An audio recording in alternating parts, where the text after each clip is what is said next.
I think it should be one day before. And I think that they should have the opportunity to have dinner before, with the board member, discuss things informally, and then prepare them for the next day, if you're taking the finance function and the audit function seriously.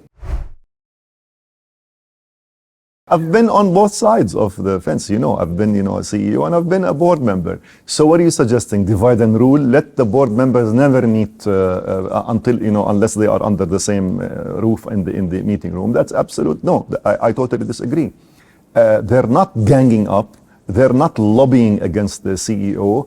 We need to make sure that the board members have enough awareness or enough knowledge about the topics that are being, discussed the following day. But my point is they have to meet casually. They have to meet informally every now and then to discuss things openly and freely. I'm not talking about lobbying or ganging up against the CEO. And the CEO, by all means, can join them the day before. And, I've seen situations where the CEO actually organizes these things along with the board secretary.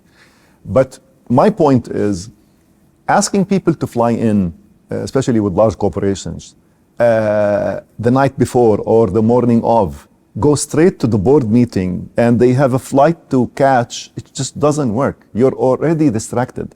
And as the head of governance at here in Dubai mentioned, that it comes with a liability. It's a responsibility and you have to take it seriously.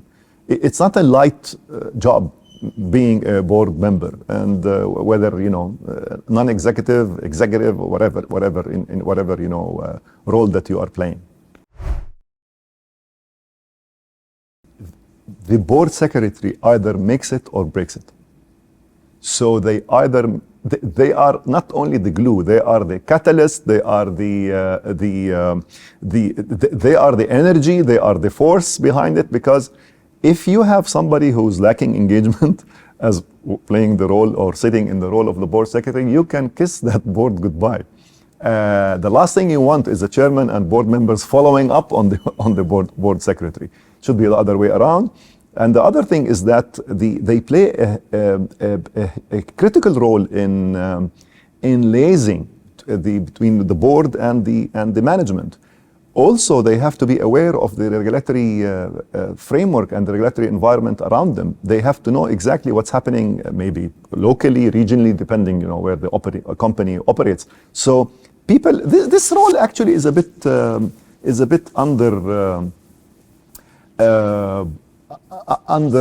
what's the word? Undervalued?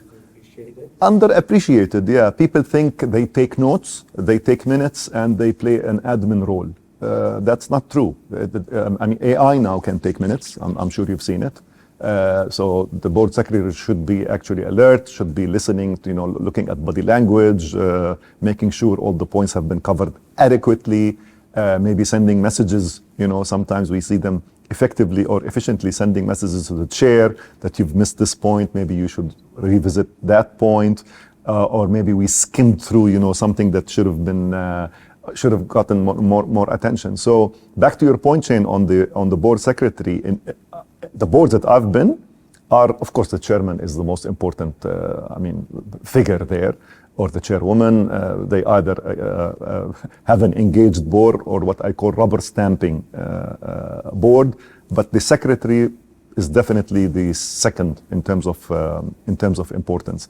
And I'm glad that we just graduated. I've seen a few graduating a few moments ago from Hawkama, which shows you that they're taking this very seriously. Because it used to be like, who's the head of legal? He's the board secretary or the company secretary. Now I see certifications more and more being, being promoted or being encouraged. Yes, that's what I meant.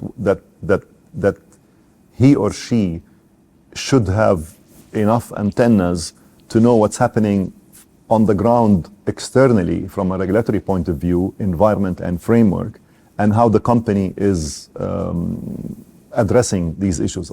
We're not asking the secretary of the board, don't get me wrong, to play the role of the chief compliance officer. But what we're saying that because he is instrumental in the process of onboarding board members, he or she has the first-hand experience about the board members, what they do, their capacity, where they stand vis-a-vis the function that they are managing. They are like the first line of defense, the way I see them. So they should actually flag issues that, similar to what you mentioned, and they should not be perceived as stepping over somebody else's, toes, or interfering in things that are not part of their scope. So yeah, I agree. They should make sure that the board is functioning as per the charter. First of all, there are family businesses that are, that used to be family businesses and now they're listed. There are large corporates. There are government boards. Everywhere you go, they refer to corporations, but we have to spend some time to understand what institutions are we talking about. This could be as big as Mubadala or as big as Aramco, and it could be as small as a family business that is not even listed. If you're comparing it to a large institution, like General Motors in the US or ABB in Scandinavia, I'm not sure if this is the litmus test. Yes, in the region, I think the frequency or the horizon is 1 year. I doubt that they go and schedule meetings beyond the 365-day period. If you're telling me, because they're so important, they're so sophisticated, and they're so, I don't know what the words are, they're so, they're taking this so seriously that the board secretary gets commitments from these board members 3 years in advance. I think it's just a facade. I think it's just I think it's superficial. I don't think anybody knows what they're doing beyond. I mean, they talk about disruptions and they're talking about things changing daily, and now they know where they will be and what they will be doing in 2028. I don't know. I'm excuse the sarcasm, but I think 1 year cycle is enough. I think people know in January what they're doing, throughout the year, but the following year, no. So no, I disagree that it's a litmus test. I disagree fundamentally on grouping the companies as Middle East. Perhaps you and I are spending more time with companies that need our support or assistance or help. The big boys, I think they are as effective and as efficient as the Western companies that you are referring to. Again, I'm not here promoting the names that I've mentioned, but to me there are flagships.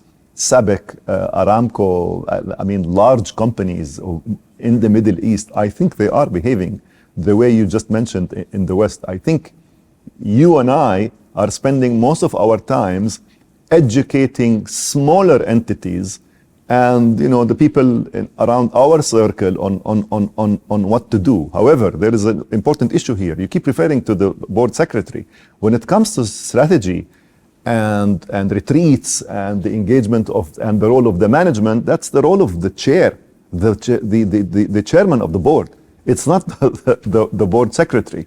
The chairman of the board should insist, for example, that I want to hear your views as management, where we're taking this company, and the management, it's up to them, if they have clear guidance and they have a roadmap on what the shareholders, not only the board, the shareholders want, and we're assuming that we have an effective board, right? So the board is actually echoing what the investors and the shareholders would like to see.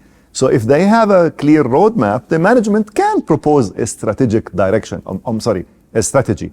But if not, then you're absolutely right. It's the board that should hold these meetings. They can bring a consultant or whatever from the outside, unless they are subject matter experts. But nowadays, everybody needs help because the world is getting disrupted left, right, and center. And then you invite the management in a partnership to see how we're gonna manage the company or where we're gonna take the company in the future. So to answer your question, I have an issue with framing it, West versus East. We've covered that. And I think you're asking the board secretary for too much. again, depending on the chairman. I'm a board secretary. I know how the chairman thinks. And I know that the chairman has the best interest of the company at heart. You know, they're progressive, they're open. It's not a one-man show. Again, it's an engaged board. What I'm doing is I'm reminding the chairman that this is what we should be doing. Now, the other model, the chairman is not at all happy with somebody challenging her or him at the board level, whether in private or in public. Yeah, they will be famous, famous last words. So it depends. The board secretary, remember I mentioned the body language. You have to understand who you're dealing with. So maybe you can get to the destination you've mentioned, but over a year.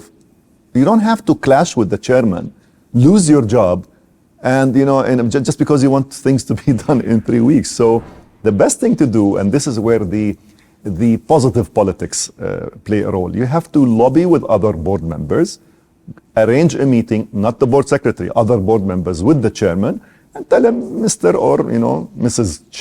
Chairwoman or Chairman, we should be doing this and that. What do you think about that? And usually common sense, hopefully, prevails.